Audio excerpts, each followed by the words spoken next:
Muy bien. La semana pasada vimos que Juan veía un trono en el cielo. Se abrió una puerta y veía un trono a través de la puerta y alguien sentado sobre él. También vio a 24 ancianos, los cuales dijimos son identificados por la mayoría de los teólogos adventistas como aquellos que resucitaron con Cristo en el momento de su resurrección. También vimos que estas primicias de la resurrección fueron llevadas al cielo por Cristo el día mismo en que resucitó. Ese es un resumen bien resumido, valga la redundancia, de lo que vimos la semana pasada. Quisiera concentrarme un poquito ahora referente a la ascensión de los ancianos al cielo junto a Jesús. Tengo que clarificar que hubo dos ascensiones de Jesús y aparentemente los resucitados estuvieron presentes en ambas. Y eso es lo que quiero comentar un poquito en esta noche. ¿Cuáles fueron estas dos ascensiones? Bueno, tenemos la primera ascensión de Cristo, cuando Él asciende a los cielos después de haber resucitado en la tierra, el día domingo. Elena de White dice, los ángeles rodeaban como una nube al Hijo de Dios y mandaron levantar las puertas eternas para que entrase el Rey de Gloria. Vi que mientras Jesús estaba con aquella brillante hueste celestial en presencia de Dios y rodeado de su gloria, no se olvidó de sus discípulos en la tierra, sino que recibió de su Padre la potestad de volver y compartirla con ellos.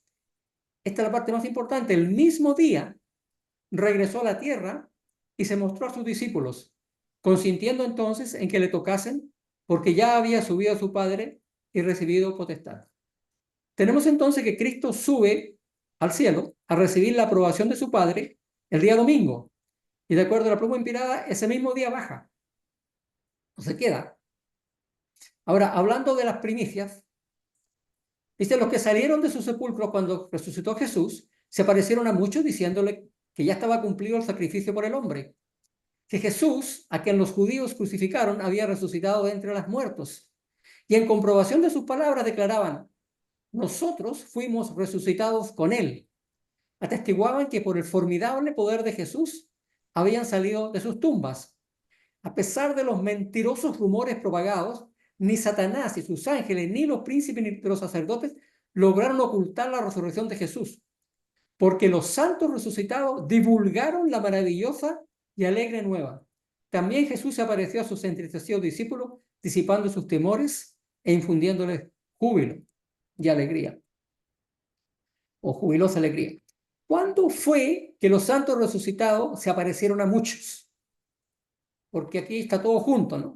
Ahora, si lo pensamos bien, no puede ser que se hayan presentado ante la gente antes de que Jesús los presentara a su Padre en el cielo. Tiene que haber sido después. ¿Por qué? Porque ni aun Cristo permitió que María Magdalena lo tocase antes de haber recibido la aprobación de su Padre.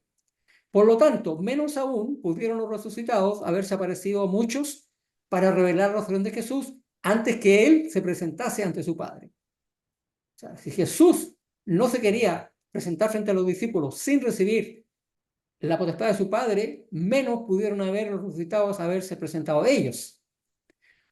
Elena de White declara que el mismo día de su resurrección, Jesús regresó a la tierra y se mostró a sus discípulos, consintiendo entonces en que le tocasen, porque ya había subido a su Padre y recibido potestad. Si los resucitados se aparecieron a muchos, como corolario, se deduce entonces que ellos también volvieron con Jesús a la tierra. La pregunta es, ¿y cuánto tiempo permaneció Jesús con sus discípulos en la tierra? Eso es fácil de contestar porque está en el libro de Hechos, a los cuales también después de haber padecido, se presentó vivo con muchas pruebas indubitables, apareciéndoles durante 40 días y hablándoles acerca del reino de Dios. Elena White comenta, por 40 días Cristo permaneció en la tierra preparando a los discípulos para la obra que tenían por delante y explicándoles lo que hasta entonces había sido incapaces de comprender. ¿Y qué ocurre después de los 40 días? Libro de Hechos nuevamente. Y habiendo dicho estas cosas, viéndolo ellos, fue alzado y una nube le recibió y ocultó de sus ojos. Espíritu profecía nuevamente. El cielo entero aguardaba la triunfal hora en que Jesús ascendería a su Padre. Vinieron los ángeles a recibir al Rey de Gloria y escoltarlo triunfalmente hasta el cielo. Nótese que esta es la segunda ascensión. Después de bendecir Jesús a sus discípulos, y aquí queda claro entonces que es la segunda ascensión, después de bendecir Jesús a sus discípulos, separóse de ellos y ascendió a los cielos seguido de numerosos cautivos libertados cuando Él resucitó. Y aquí está claro que indudablemente los resucitados estaban con Él en la tierra, porque ahora al subir nuevamente a los cielos, ellos lo acompañan. Acompañábale una numerosísima hueste celestial, mientras una innumerable cohorte de ángeles esperaba en el cielo su llegada. Cristo asciende a los cielos con las primicias, las presenta delante de su Padre, baja con las primicias, está 40 días en la tierra y sube nuevamente con las primicias después de esos 40 días. Otra cita de la pluma inspirada. Había terminado la obra del Salvador en la tierra. Había llegado el tiempo para que regresara a su hogar celestial.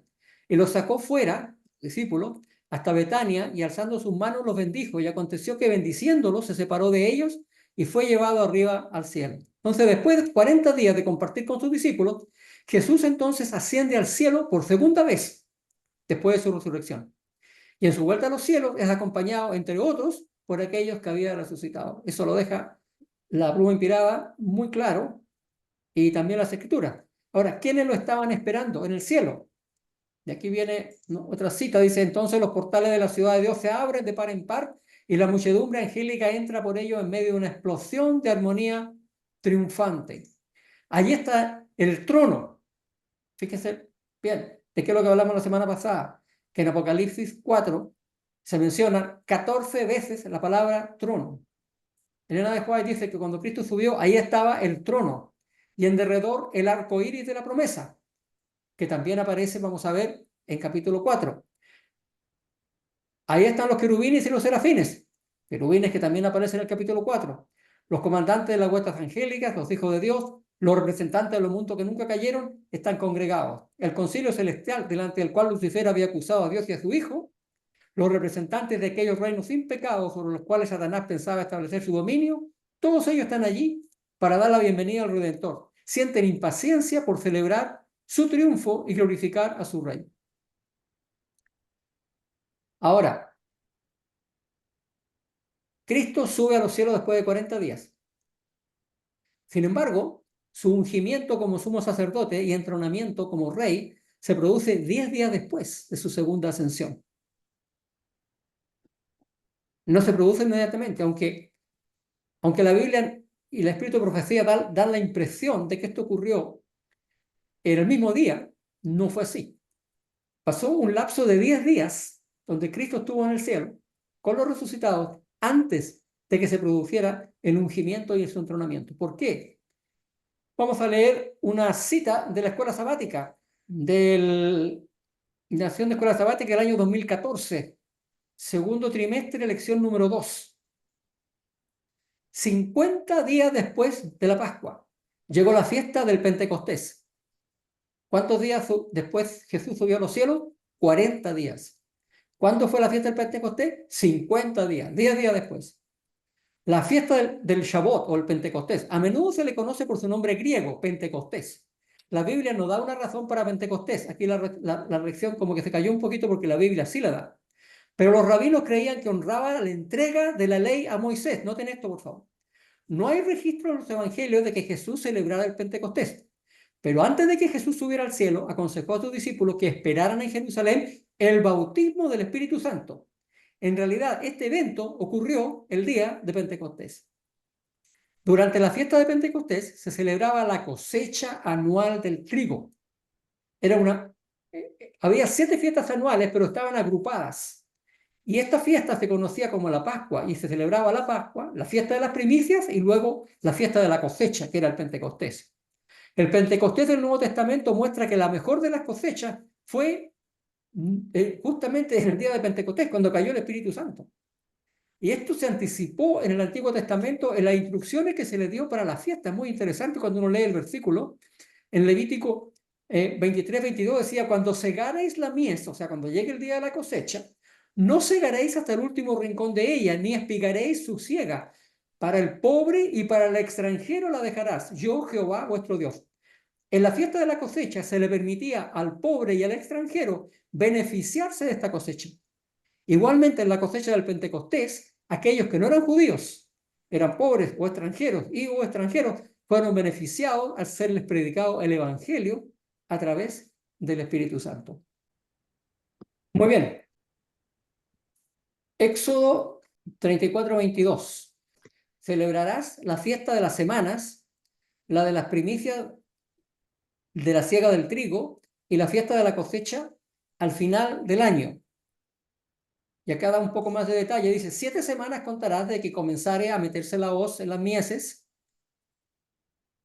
y comenzarás a contar las 7 semanas. Y harás la fiesta solemne de las semanas a Jehová tu Dios. De la abundancia voluntaria de tu mano será lo que dares, según Jehová tu Dios te hubiera bendecido. Y después sigue el libro de Levítico. Y contarás desde el día en que sigue al día de reposo, desde el día en que ofreciste la gavilla, esto fue el día domingo que Cristo resucitó de la ofrenda mecida, 7 semanas cumplidas serán. Hasta el día siguiente, el séptimo día de reposo, contaréis 50 días. Entonces ofreceréis el nuevo grano a Jehová. Y ahí está entonces la fiesta de la cosecha. Estas citas muestran claramente que el Pentecostés estaba vinculado a la cosecha y a las primicias del trigo, y que era una festividad importante en el calendario agrícola y religioso judío. Ahora, aunque no es explícito, la Biblia registra claramente en el Antiguo Testamento que aproximadamente 50 días después del Éxodo ocurrió algo asombroso. El intervalo de 2 lunas entre el Éxodo y la entrega de los 10 mandamientos se calcula exactamente en 50 días. Los judíos contemporáneos, al decir los judíos de ahora, reconocen que el Shavuot o la Pascua, históricamente esta fiesta conmemora la entrega de la Torá, específicamente los 10 mandamientos. Ahora, esto es muy interesante porque se está comparando el Pentecostés con la entrega de la ley en el monte Sinaí. No sé si alguna vez ustedes habían hecho una comparación, porque ambas cosas ocurrieron más o menos, ocurrieron a la misma fecha. Una ocurrieron en la misma fecha del Pentecostés, 50 días después de salir de Egipto, 50 días después de que Cristo resucitó. Ahora, fíjense en todas las cosas que son similares. En el Sinaí, Dios se presentó a su pueblo con estruendo y con fuego en la montaña. Durante el Pentecostés, Dios se presentó con estruendo y con lenguas de fuego. El fuego del Sinaí fue un fuego visible para todos. El fuego del Pentecostés fue fuego individual para cada persona. En el evento del Sinaí, el pueblo fue mantenido alejado del fuego por su propia elección, pero en hechos el fuego llegó al pueblo. En ambos eventos se experimentaron teofanías, es decir, la presencia de Dios. En ambos eventos Dios entregó su Torá, la ley, al pueblo. En ambos casos selló el pacto que había hecho con ellos. En el Sinaí dio la ley escrita con su dedo en tablas de piedra. En el Pentecostés dio la ley escrita en las tablas del corazón. En ambos eventos estuvo representada una multitud mixta de personas, judíos y gentiles. Ambos eventos ocurrieron en una montaña, en el monte Sinaí y en el monte Sión. Ambos acontecimientos le sucedieron a un pueblo recién redimido. El Éxodo marcó el nacimiento de la nación israelita, mientras que los acontecimientos del Pentecostés registrados en Hechos 2 marcaron el nacimiento del cristianismo. Ambos eventos involucraron que el pueblo de Dios recibiera un regalo, la Torá y el Espíritu. Ambos hechos tuvieron lugar a la misma hora y el mismo mes. Los israelitas salieron de Egipto durante la Pascua y 40 días después llegaron al Sinaí. Luego Moisés subió a una montaña para ver a Dios. 10 días después Moisés bajó con la Torá y los israelitas rompieron el pacto y como resultado 3.000 personas murieron. Jesús murió en la Pascua y 40 días después subió a un monte para ver a Dios, el monte de los Olivos. 10 días después de que Jesús ascendió, el Espíritu Santo descendió y 3.000 personas fueron salvas. Ahora sí les voy a mostrar algo. Aquí está la comparación que estaba haciendo yo recién, en forma resumida, donde en un lado tenemos todo lo que ocurrió en la fiesta del Shavuot durante los tiempos del Éxodo, cuando se dio la ley de Dios, y en el otro lado tenemos todo lo que ocurrió en el Pentecostés. Y es interesantísimo como ver que en ambas ocasiones se cumplieron una cantidad de características, porque ambos eventos iniciaron un movimiento religioso. En el Antiguo Testamento se inició el pueblo judío como el pueblo de Dios, mientras que en el Nuevo Testamento Cristo entró con su nueva iglesia. Comenzó, ¿no es cierto?, su nueva iglesia con el Pentecostés. Así que quisiera hacer una breve pausa, si ustedes quieren preguntar algo o hacer algún comentario antes de seguir, porque esto yo lo encontré súper interesante cuando lo estudié, y empecé a buscar todas las similitudes, y al comienzo encontré 2 o 3, y después fui buscando más y más, y cada vez encontré más. Y seguramente deben haber más, yo solamente encontré estas, y las quise compartir con ustedes.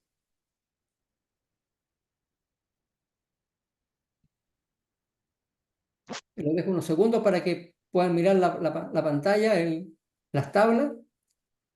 Encontré muy interesante que al final del pacto se rompe en el Sinaí y mueren 3.000 personas. En cambio, en el Pentecostés el pacto se confirma y se bautizan 3.000 personas. Es algo, no es una coincidencia, no es algo apasionante realmente. Muy bien. ¿Y por qué estábamos hablando todo esto? Porque estábamos hablando de los ancianos. Estábamos hablando de los ancianos, que eran aquellos que habían subido al cielo con Cristo como las primicias de la resurrección. Y que Cristo finalmente entonces es ungido como rey sacerdote en el día de Pentecostés. No voy a hablar más de eso porque ya en otras ocasiones hemos dado bastantes indicaciones de lo que habló Pedro, de cómo se citó el Salmo 110, del ungimiento de un sacerdote. O sea, queda absolutamente claro que en el día del Pentecostés Cristo fue ungido como sacerdote. Bíblicamente no necesitamos el espíritu de profecía para probarlo, eso bíblicamente se puede probar fácilmente. Ahora, volviendo a los ancianos. ¿Por qué si son las primicias de los muertos se les llama ancianos? Alguien creo que preguntó eso la semana pasada. Hay un autor adventista muy famoso, muy conocido, Hans Larondel, y él tiene una explicación para esto. Dice, estos ancianos que se mencionan 12 veces en el Apocalipsis son aparentemente el cumplimiento de la predicción apocalíptica de Isaías, de que Jehová manifestaría su reino glorioso delante de sus ancianos. La intención de la visión del trono que tuvo Juan es revelar el comienzo del ministerio y reinado celestial de Cristo debido a su entronización como el Señor resucitado, la iniciación de una nueva era de salvación, la era mesiánica. Ahora, esto que está mencionando acá Isaías 24-23, yo lo quiero leer, porque Isaías 24-23 dice, la luna se avergonzará, y esta es una profecía de la tierra nueva, referente a la tierra nueva. La luna se avergonzará y el sol se confundirá cuando Jehová de los ejércitos reine en el monte Sión y en Jerusalén delante de sus ancianos sea glorioso. Y todos sabemos que en la tierra nueva no va a haber ancianos, pero sin embargo habla de los ancianos. Y obviamente se está refiriendo a una posición especial de autoridad dentro del pueblo de Dios, más al hecho que sean ancianos, porque como dijimos, en la tierra nueva no existen las personas de edad, son todos jóvenes. Así que hasta aquí llegaría lo que hemos podido encontrar acerca de los ancianos y lo que los diferentes autores, la Biblia y el Espíritu de Profecía dicen acerca de los ancianos que están en el trono de Dios. Porque recordemos que estamos hablando de la sala del trono. Dijimos de que estaba el trono, había alguien sentado sobre él y después llegamos a los ancianos. Y ahora vamos a seguir con Apocalipsis 4:5. Y del trono salían relámpagos y truenos y voces, y 7 lámparas de fuego estaban ardiendo delante del trono, las cuales son los 7 espíritus de Dios. Aquí sigue entonces Juan describiendo lo que está ocurriendo en la sala del trono.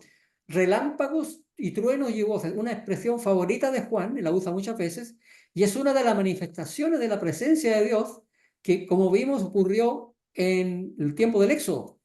Aconteció que al tercer día, cuando vino la mañana, vinieron truenos y relámpagos y espesa nube sobre el monte y sonido de bocina muy fuerte, y se estremeció todo el pueblo que estaba en el campamento. Todo el pueblo observaba el estruendo y los relámpagos y el sonido de la bocina, y el monte que humeaba, y viéndolo, el pueblo temblaron y se pusieron lejos. Así que tenemos entonces que cada vez que la presencia de Dios se manifiesta, aparecen en la Biblia estos relámpagos, estos truenos y estas voces. Probablemente es algo que no se puede describir, es algún tipo de sonido indescriptible, pero que en el entendimiento de Juan aparecía como relámpagos, como truenos y como voces, pero debe ser algo mucho más allá que eso. También habla de las 7 lámparas de fuego. Ya vimos que estas representan los 7 espíritus de Dios. También hablamos de eso y dimos una explicación. Ahora, en el antiguo tabernáculo del desierto había 7 lámparas, pero recordemos que todas se alimentaban con aceite por medio de tubos que se extendían desde un mismo tallo central, y las 7 al arder formaban una sola luz. En otras palabras, eran 7 lámparas, eran 7 luces, pero al final todo venía de una sola lámpara, los 7 espíritus de Dios. Debemos entender entonces que de esta manera que el Espíritu Santo se manifiesta de muchas formas y sus frutos son variados, pero todos los dones provienen de un mismo espíritu y todos conducen a un mismo fin. Y el hecho de que sean 7 las lámparas significa que es el don del Espíritu, que el Señor ha hecho una provisión perfecta para todas las necesidades de la iglesia y todos los lugares y en todos los siglos. Y eso es la explicación de las lámparas. Ahora viene Apocalipsis 4:6. Aparece ahora otro elemento de la sala del trono. Y delante del trono había como un mar de vidrio, semejante al cristal, y junto al trono y alrededor del trono, 4 seres vivientes llenos de ojos delante y detrás. Un mar de vidrio. Vi el comentario bíblico adventista, decía, esta descripción es muy parecida a la que da Ezequiel del trono de Dios, el cual estaba sobre una expansión. Ustedes se acordarán cuando estudiamos Ezequiel acerca de esto. El vidrio tenía en la antigüedad mucho más valor del que tiene hoy. Aquí representa la apariencia clara y cristalina de la superficie sobre la cual estaba el trono de Dios.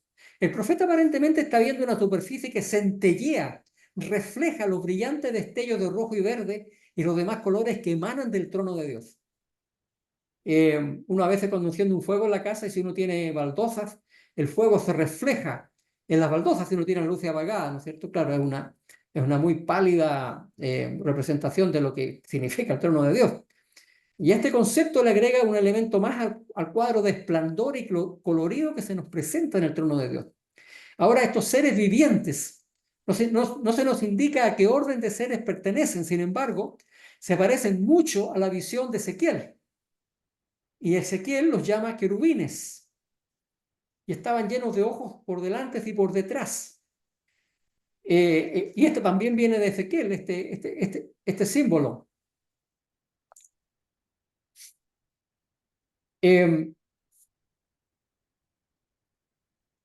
A ver, vamos a poner esto acá.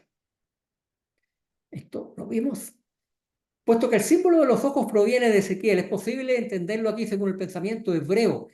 En el Antiguo Testamento se usa 9 veces la palabra hebrea ayin, ojo, pero con el sentido de color o brillo. Por lo tanto, el comentario bíblico adventista sugiere que al describir los 4 animales o los 4 seres vivientes como llenos de ojos, Juan podría estar expresando que su apariencia era de un resplandor brillante que brillaba de diferentes colores.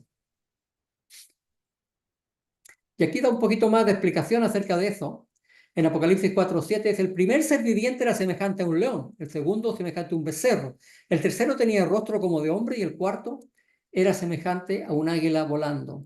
Un autor adventista, Jacques Ducan, da una explicación al respecto, o su explicación más bien dicho. Dice, una antigua historia judía, una midrash, toma el mismo lenguaje. Según el rabino Bahu, existen 4 criaturas poderosas, el águila, la más poderosa de todas las aves, el buey, el más poderoso entre los animales domésticos, el león, el más poderoso entre los animales salvajes, y el hombre, el más poderoso de todos los animales. La tradición considera que estas 4 bestias representan a toda la creación, tal como los 24 ancianos ejemplifican más específicamente a la raza humana. El Apocalipsis coloca la creación del universo en el corazón de la visión del trono. Esto está en el libro Secretos del Apocalipsis de Jacques Ducan. Y recuerdo que dijimos al comienzo que el libro de Apocalipsis toma mucho de la simbología que aparece en el libro de Ezequiel. Y aquí tenemos Ezequiel 15:10, cuando Ezequiel tuvo la visión, perdón, Ezequiel 1:5 y 10, cuando Ezequiel tuvo la visión en el capítulo 1 del trono de Dios. Y en medio de ella la figura de 4 seres vivientes. Y esta era su apariencia, había en ellos semejanza de hombre. El aspecto de sus caras era cara de hombre, cara de león del lado derecho de los 4, cara de buey a la izquierda entre los 4, asimismo había entre los 4 cara de águila. Y luego dice, esto eran los mismos seres vivientes que vi debajo del Dios de Israel junto al río Quebar y conocí que eran querubines. Y que podemos sacar por conclusión a través de Ezequiel que estos 4 seres vivientes que ve, aunque no son exactamente iguales, corresponden a los querubines. Acá tengo un pequeño cuadro donde se describe los parecidos entre Apocalipsis 4 y Ezequiel 1. En ambos aparece el trono de Dios y Dios sentado sobre él. En ambos aparece el arco iris. En ambos aparecen las 7 lámparas de fuego. En un caso aparecen antorchas de fuego. En ambos hay destellos de relámpagos y truenos. En ambos aparecen 4 seres vivientes.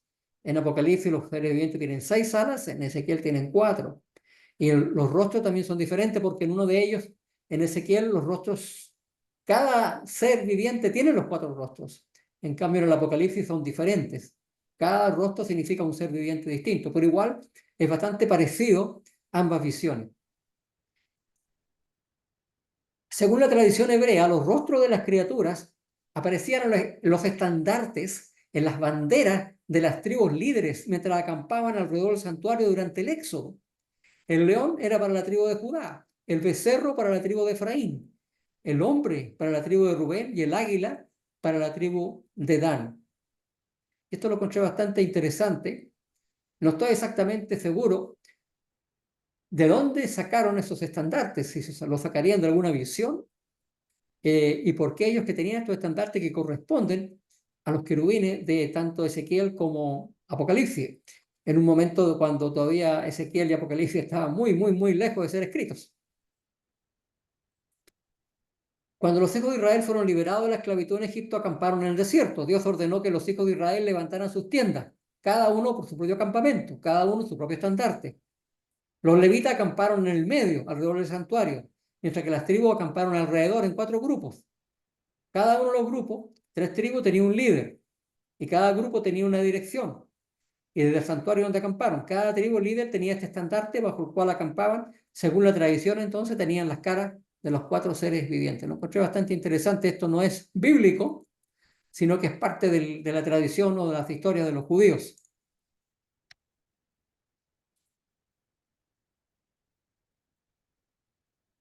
Muy bien, Apocalipsis 4, 8 al 11. Y los 4 seres vivientes tenían cada uno 6 alas, y alrededor y por dentro estaban llenos de ojos. Y no cesaban día y de noche de decir: Santo, santo, santo es el Señor Dios Todopoderoso, el que era, el que es y el que debe venir.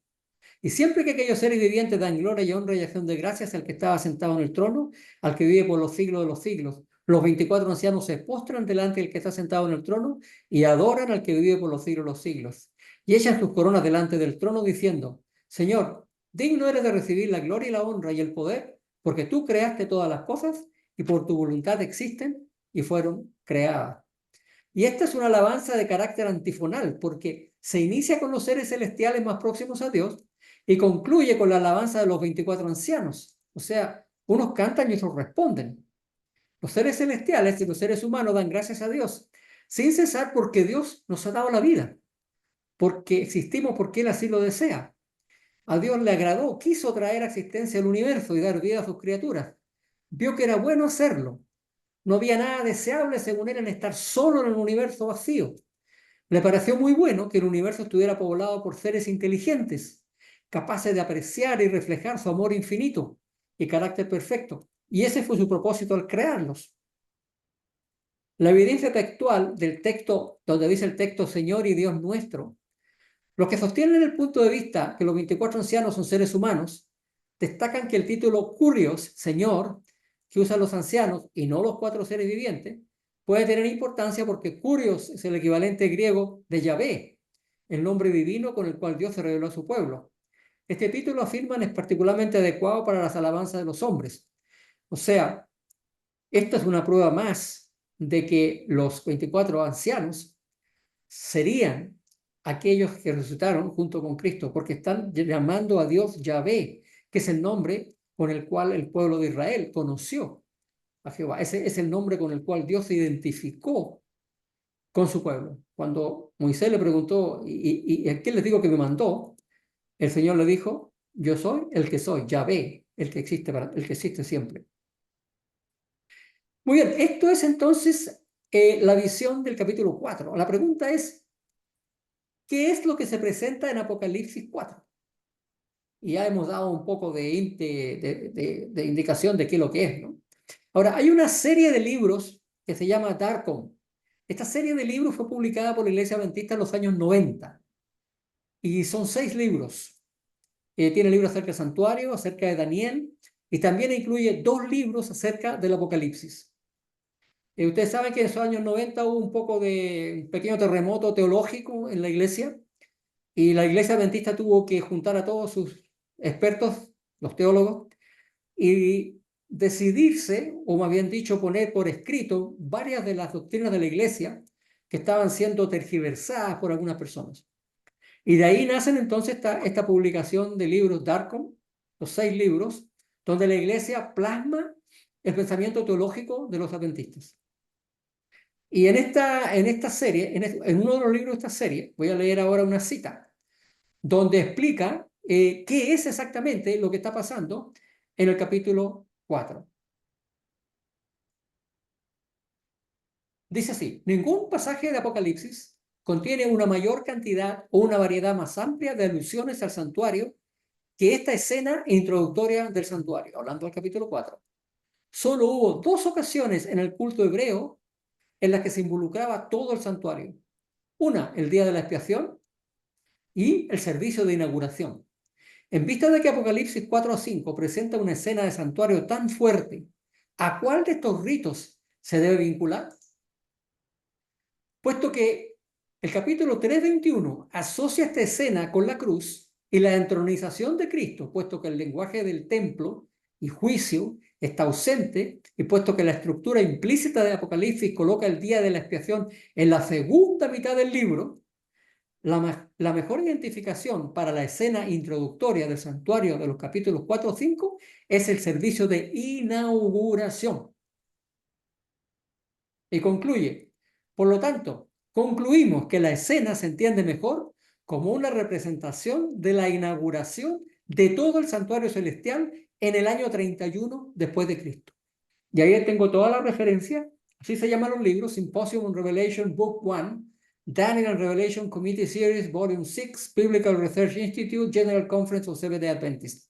Ahí tienen ustedes la teología adventista en estos libros, y esta cita asegura, o digamos, postula, de que en los capítulos 4 y 5 se está describiendo la inauguración del santuario celestial. En otras palabras, del Pentecostés. El Pentecostés en la tierra y la inauguración del santuario celestial en el cielo. Hay algunos que consideran los capítulos 4 y 5 como una escena del juicio y lo relacionan con Daniel 7, porque en Daniel 7 también hay tronos, proponiendo que ambas escenas corresponden al juicio investigador a partir de 1844. Pero estos autores prescinden de la estructura del Apocalipsis. Acuérdense que dijimos que esta parte, el capítulo 4, está en la parte histórica del Apocalipsis, no en la parte escatológica. La parte escatológica viene más adelante. La parte histórica es lo que se cumple históricamente. Escatológico es lo que va a ocurrir en el futuro. Sin embargo, hay que decir que los capítulos 4 y 5 no son iguales al capítulo 7 de Daniel. Sería un error de percepción temporal de la obra del Mesías. Hay varias diferencias, y aquí voy a citar nuevamente a Hans Larondel, que da algunas de las diferencias grandes entre Daniel 7 y la escena del 4 y 5. Primero, la intención de la visión del trono que tuvo Juan es revelar el comienzo del ministerio y reinado celestial de Cristo debido a su entronización como Señor resucitado, la iniciación de una nueva era de salvación, la era mesiánica. Ustedes vimos el Pentecostés, el inicio de la iglesia. Segundo, se puede decir que 4 y 5 no se refieren al juicio porque los sellos aún no se han abierto. Vamos a ver que los sellos se abren más adelante. Tercero, en el quinto sello, los mártires piden justicia y juicio y evidencia que aún no hay juicio todavía porque no hemos llegado a la parte de los sellos. Eso es lo que dice Hans Larondel. Además, en Apocalipsis 4 y 5, vemos que Dios ya está sentado en su trono. Daniel 7 nos presenta la sumamente dramática llegada del Hijo del Hombre a las nubes del cielo. Pero en Apocalipsis 4 y 5, en cambio, Juan simplemente se da cuenta que de pronto el Cordero aparece. En Daniel 7 los libros ya están abiertos cuando aparece el Hijo del Hombre. En marcado contraste con el énfasis de Apocalipsis 4 y 5, está puesto en el librito que vamos a ver en el capítulo 5. Un librito cerrado, que no está abierto, está cerrado con 7 sellos. Y hasta que el Cordero comienza a abrirlo, ahí recién empezamos a ver qué es lo que está ocurriendo, porque estos sellos describen cierta actividad del Cordero. Otro autor adventista, John Pauline, dice lo siguiente: Especialmente sorprendentes son las fuertes diferencias entre Revelación 4 y 5 y Daniel 7. En Daniel se han colocado tronos. En Apocalipsis los tronos ya están allí. En Daniel muchos libros se vuelven a abrir. En Apocalipsis un libro está sellado. En Daniel la figura central es el Hijo del Hombre, un término con el que el revelador está ciertamente familiarizado. En Apocalipsis 5 es el Cordero, un término mucho más apropiado para el servicio diario que para el día de la expiación en todo caso. Luego añade, como se señaló anteriormente, el lenguaje del juicio está totalmente ausente hasta Apocalipsis 6:10, que todavía no hemos visto, donde queda claro que el juicio aún no ha comenzado. Parece inconcebible que Apocalipsis 4:5 pudiera ser la escena del juicio del tiempo del fin, cuando ese juicio aún no ha comenzado con la apertura del quinto sello. ¿Por qué? Porque en el capítulo 5 se aparece el libro sellado, Cristo abriendo los sellos, y recién en el quinto sello se produce el juicio. Un último detalle. Elena de White interpreta las alabanzas del capítulo 4 y 5 por el Cristo entronizado a la diestra de Dios después de su ascensión. Y esto es muy importante. Apocalipsis 5:12, decían a gran voz, el cordero que fue inmolado es digno de tomar el poder, la riqueza, la sabiduría, la fortaleza, la honra, la gloria y la alabanza. Y Elena de White dice, con gozo inefable los principados y las potestades reconocen la supremacía del príncipe de la vida, la hueste angélica se postra delante de él, mientras que el alegre clamor llena todos los atrios del cielo. Digno es el cordero que ha sido inmolado de recibir el poder y la riqueza y la sabiduría y la fortaleza y la honra y la gloria y la bendición. Está citando casi exactamente lo mismo que dice Apocalipsis 5:12. Luego tenemos Apocalipsis 5:13. Con gozo inefable, perdón, y oí a toda criatura que está en el cielo y sobre la tierra y debajo de la tierra y que está en el mar y todas las cosas que ellos están diciendo al que está sentado en el trono y al Cordero, sea la bendición y la honra y la gloria y el poder para siempre jamás. Y ahora la cita de hermana White respecto al entrenamiento de Jesucristo. Bendición y honra y gloria y dominio al que está sentado sobre el trono y al Cordero por el siglo de los siglos. Esta cita de la hermana White dejan sin lugar a duda que ella asegura de que estas alabanzas que hacen los ángeles en el capítulo 4 corresponden a las alabanzas que se le hace a Cristo en el momento de su entronamiento. Bueno, este ha sido el capítulo número 4, pero todo no concluye aquí, porque el capítulo número 4 es la mitad de la historia, porque hasta el momento lo único que hemos visto es la sala del trono, y hemos visto a cada persona o cada elemento que está en esa sala del trono. En el capítulo número 5 vamos a ver ahora la parte más importante, cuando aparece el Cordero, y entonces aparece también este libro sellado, que vamos a estudiar después, no en el capítulo 5, pero más adelante. Muy bien, eso sería todo por esta noche. Vamos a parar entonces.